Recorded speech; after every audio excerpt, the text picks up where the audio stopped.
Hello, everybody, and welcome to Bungalows for Bachelors, our first live session.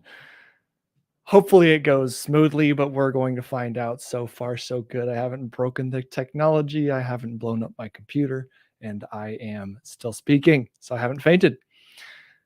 Well, of course, my name is Sam, and I am the host of the Bungalows for Bachelors. Shoot, what did I even call? Oh yeah, late night learning show. And I am here to provide the liquid knowledge for the sponges that are in your brains.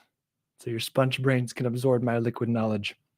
All right. Now, during these live calls, if you have any questions about anything you want to ask, or if you got any projects you want to talk about or share or anything like that, you are always free to comment, of course, and even join the live stream because I posted the link in the chat. So if you're not afraid of getting out there and putting your face in front of the world for everybody to judge you, then come on out. The water's fine.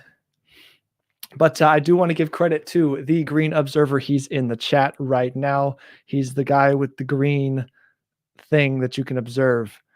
And he created this wonderful intro music. He creates all of the music for Bungalows for Bachelors. So if you want to get some bomb music, then you hit him up and go for it. So that's what you should do. Now, why are we here? We are here to talk about earthquakes and tornadoes, right? So if you live in a house, you don't want the house to fall on you most of the time anyway. So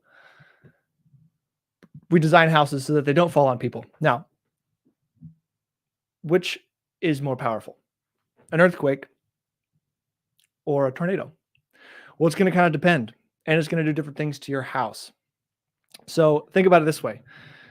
Which is easier to stand up, right? If you're standing in a wind tunnel and you're on the platform for testing and they fire it up to maybe about 150 miles per hour, which is a lot of miles per hour for wind, how easy is it going to be for you to stand there and not fall over? It's going to be pretty difficult. Now, earthquakes are kind of like if you were standing in no wind tunnel, you're just standing on the ground, but you're standing on a skateboard and your best friend comes over and he kicks the skateboard, right? That's like trying to stand while you're, or an earthquake's happening. Same thing's happening to a house. So how do we quantify these things, right? So, I should get not so far away from the microphone. So there's the Richter scale, right? Now the Richter scale was invented by Mr. Charles Francis Richter, believe it or not, in 1935 in his fancy paper that he released. Now, the Richter scale is not the original way we measured earthquakes. It's actually the Mr. Mercalli, Giuseppe Mercalli, came up with the modified Mercalli scale, or he came up with the Mercalli scale, and then we modified it because he didn't do a good job. And basically, it was super rough. It was basically like the different numbers of the scale are based on what happened after the earthquake. So the first 1 through 5, it goes 1 to 12 or something. 10 to 12 is basically the whole world's destroyed. The earth turns to liquid bad, right? So 1 through 5 is stuff at it's as simple as people who are on upper building and the upper floors of buildings felt it a little bit. It's super subjective and kind of not easy to use. And then there's more specific stuff like buildings didn't fall down, some bridges fell down, and that's in the worst stuff. But yeah, that's one way to do it. But after that, we got the Richter scale, which was a little bit more scientific than just some observances of what people had to say about their feelings, basically, for these earthquakes. So it measures the magnitude of an earthquake, like the total energy released is what it's trying to capture. And that's how we used to quantify earthquakes, but that doesn't really help us when we're trying to design homes or buildings of any kind, right? So what we do to design buildings is we actually measure, we do measure, but we measure the peak ground acceleration and the peak ground velocity, because what we care about is if I take a house and I plop it on one piece of land, the only thing that matters is how much the land moves. So if the land experiences no accelerations and its velocity, I guess, remains constant, doesn't move anywhere, then it doesn't matter that there was an earthquake. So you might ask, well, how can there be an earthquake and the ground doesn't move? I, you know, that's confusing, isn't it? But it's not confusing because what's actually happening is just like sound vibration can travel through the air, it travels through walls, and it does different things in different mediums. The vibration energy released in an earthquake does different things through the different mediums of soil or rock or whatever may be in the ground. So, um, I don't really have a good analogy, maybe, but basically, what's happening is if your house is on maybe something that is going to absorb a lot of the vibration, you're not going to feel much from the earthquake. But if you're on something like maybe like a rock and it's much more rigid, maybe you'll have a much bigger problem. So because of that, we just kind of design to what we think the Earth is going to do for a certain location. So, and we measure that in like in gravities in G's, right? So G 9.81 meters per second squared, I believe, is one gravity acceleration value. So if we have no earthquake, then we have 0 G's, right? And if we have a decently bad earthquake, it's probably going to be maybe around half a G. And then you start to get into like some of the 8, 9 Richter scale equivalents, you're going to be up to maybe 1.25 G's. And then it can get crazier beyond that and unpredictable, terrible stuff, right? So imagine for a second that you have the weight of your house, which I don't know, in some buildings could easily weigh 50,000 pounds, something like that. It's pretty heavy. And that much weight exists, like, 50,000 pounds is going down towards the earth. You don't notice it because the structure is designed to stay upright, with the weight going down. But if you turn the earth sideways and you pulled 1 G or 1.5 Gs sideways, imagine how much weight is now trying to push your house over. Like, that's crazy. That's a lot of weight. I'm trying to think of like if you were here's a good analogy. So if you're a person and you weigh a certain amount of something because you are a person, right? The super strong guys who can go over to like the flagpoles and they'll like do the like flagpole thing and they're able to pull their body up horizontally. The super strong guys can do that. Most other people can't do that. So imagine like that equivalent amount of strength it would take, for a house to, be held up that way. And not only that, but imagine you're holding on to the flagpole, but the flagpole's like spinning. So it's spinning along like the x-axis or whatever. So gravity's trying to pull your body down and then it's trying to pull it up and then it's trying to pull it down and then it's trying to pull it up, right? Because earthquakes shake things back and forth. And not only do they shake things back and forth, but they shake things up and down. And they don't do it in consistent directions. It's kind of randomly all over the place, but we kind of measure it in X, Y, and Z, right? Because we can quantify it that way. But anyway, that's what an earthquake is trying to do to our house. That sounds pretty crazy, and it is pretty crazy, which is why earthquake requirements tend to be some of the craziest requirements. Now, wind can also do crazy things, but you're not typically going to see houses designed for crazy wind with like the same results. So in a super strong earthquake proof house, you're going to get possibly thicker studs. You're going to get a bunch of hardware in the walls that's going to hold down those, sheathing panels to the ground and to the wall and to the earth so they can't rack. And you're going to get just lots of crazy stuff. Earthquakes are crazy, right? So in a high wind house, you got to think about, well, what's going to happen to a high wind speed house? Well, wind is a whole other animal, right? So with an earthquake, we know pretty much how much the house weighs based on its average displacement of walls and shapes and dead loads and stuff like that. We got numbers for it. And we know that like the foundation, when the earthquake happens, it's going to shake the foundation around, that is what it is. But wind's a whole other animal because it's a fluid, air is a fluid.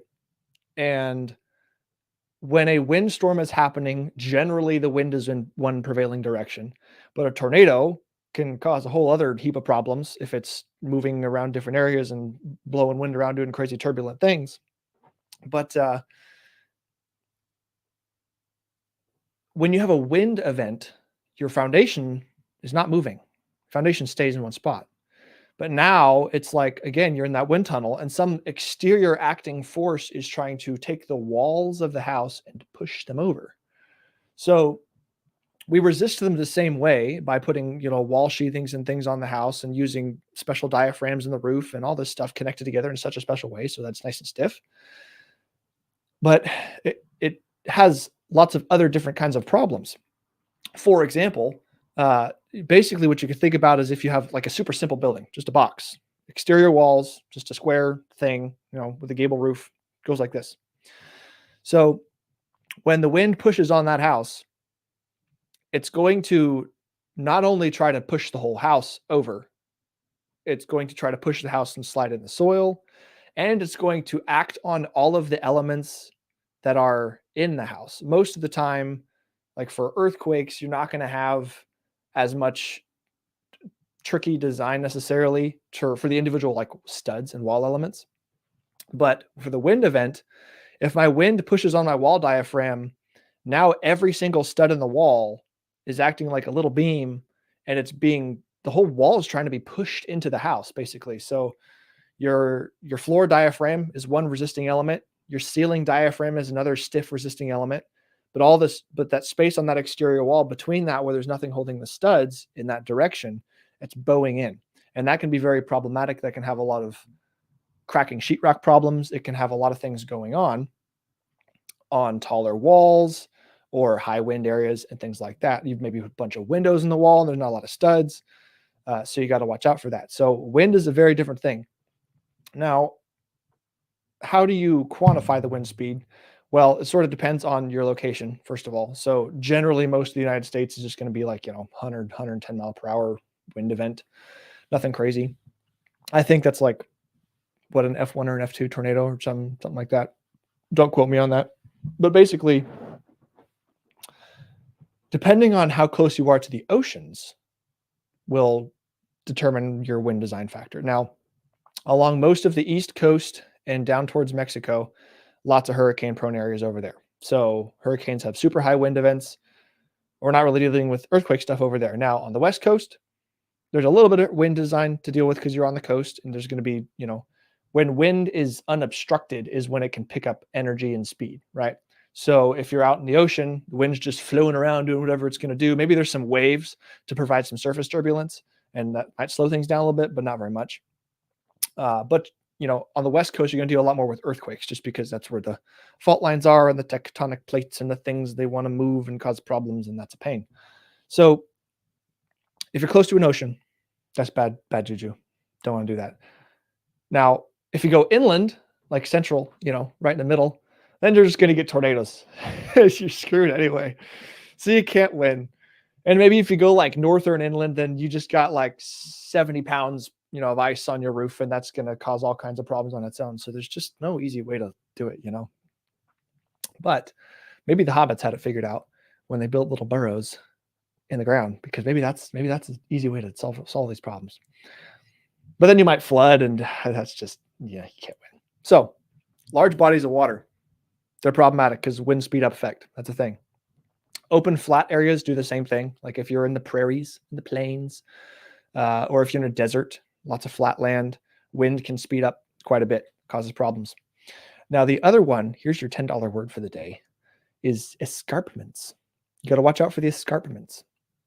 Basically, cliffs, hills, steep hills, edges like that. People who want to build houses on the top of the cliff overlooking the beautiful view are going to get a great view, but they're also going to have a ridiculous wind speed up effect, because as that wind is all blowing against the hill, the same amount of wind over here where there's, lots of cross-sectional area, as it approaches this hill and the ground comes up, you now have less cross-sectional area.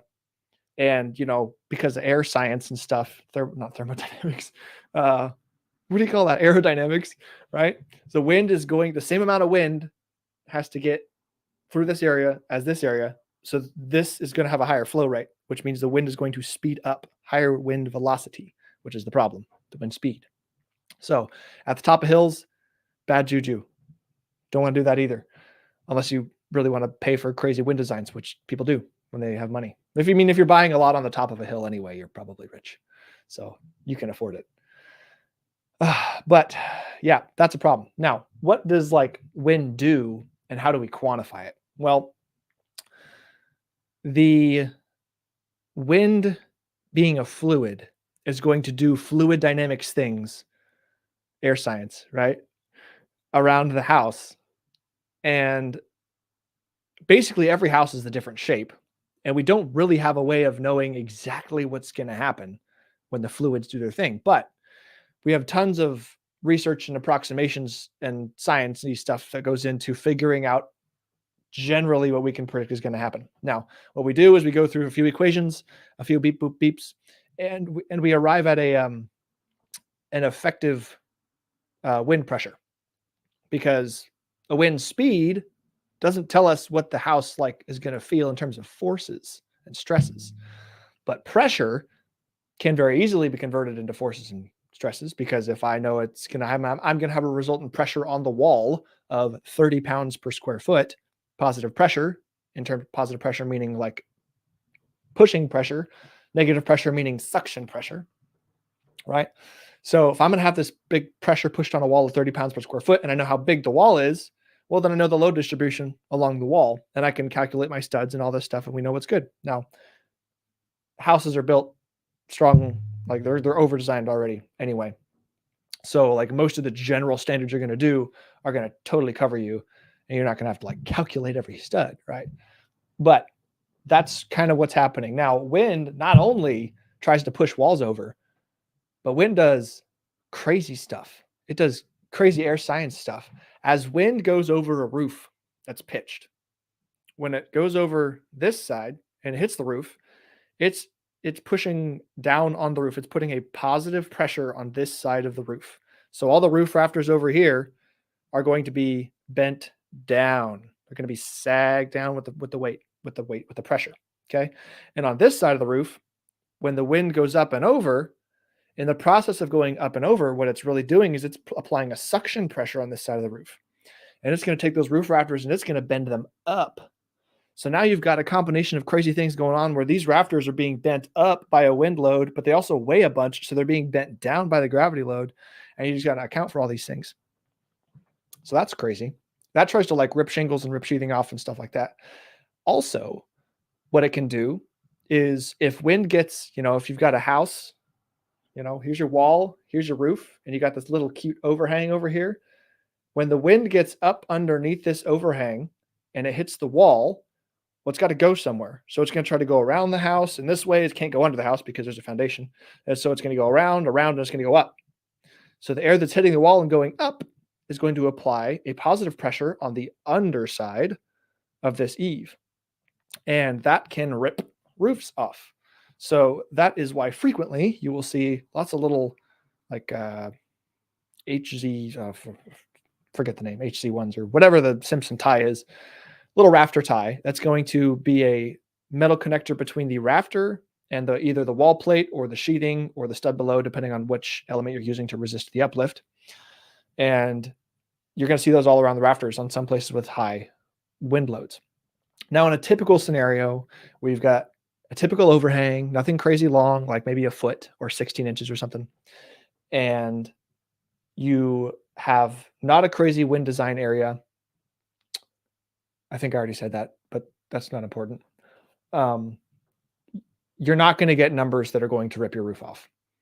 Now, if you get a crazy tornado, who's to say what the actual wind speed is that happened to tear your roof off at that particular moment? And if that happens, you've got other problems, and you're going to be calling your insurance agency. You're not going to be calling the engineer who designed your house. So it doesn't really matter. But we don't want roofs to fall off. So if you have any doubts, then put them on. But excuse me, that is something else to watch out for. So those are the kinds of damage that can be done. And of course, earthquakes are basically just shaking everything around. So you're going to lose your pot of plants, and you're going to lose your beautiful stereo that you have next to your fireplace off the mantle. That's where I keep my stereos. But yeah, so that's a problem. So how do you know if you're at risk to earthquakes and wind, right? Well, you can Google it, really. You just like look up your you can either go to the International Residential Code and look at the map. If you're by a coast, if you are by an open area, you're gonna have high wind, things like that. If you're on a hill or an escarpment, you're gonna have high area. You're gonna have high wind loads. And if you're in an earthquake zone, you probably know it because earthquakes sometimes happen. Um, but generally California, Oregon, and Washington, that zone. But yeah, you can probably Google it, am I in an earthquake zone? And it'll show you maps and stuff and you can figure it out. Not that it really makes a difference because you're going to live in a house and the house is going to be probably designed good enough that you're not going to, get crushed by it. But it's good to know. So that's how you can know if you're at risk. But let me give you an example of a potential risk situation that I'm dealing with right now. Okay. So there's a particular client I'm working with who has a project where he's got a mobile home, and the mobile home is a very typical mobile home, sits on metal jack stands. And in areas where there's no earthquakes or no high wind, I believe, I don't know what the standards are totally now for new ones, but they generally just go on these jack stands and they just sit there. Now, sometimes they have to be built up to a wind standard, right? So if I take a stick and put it on the ground and I put something on top of the stick and then something pushes the stick this way, it's just going to fall over, right? There's nothing keeping the stick from going anywhere. So what they do is after putting the house on all the sticks, they take a bunch of metal straps and they strap below the house. They strap up high on one part of the stick and they strap that down to the ground like this at an angle, something like that. Yeah, maybe like that. Beautiful. Right. So what that does is that provides tension in one direction. So if something tries to push the stick this way, it can't because it's being resisted by the strap that's anchored to the ground. Same thing, on the other side of the building, they put straps in both directions. So you can't have any problems.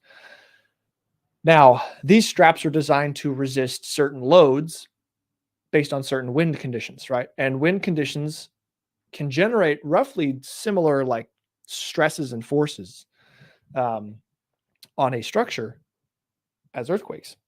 And to give you an example for this particular project, based on the size of the house, size of the wall areas, wind speed, yada, yada, yada, the effective base shear, which means the effective force at the foundation of the house that's trying to push the house along the ground in any direction was about 10,000 pounds.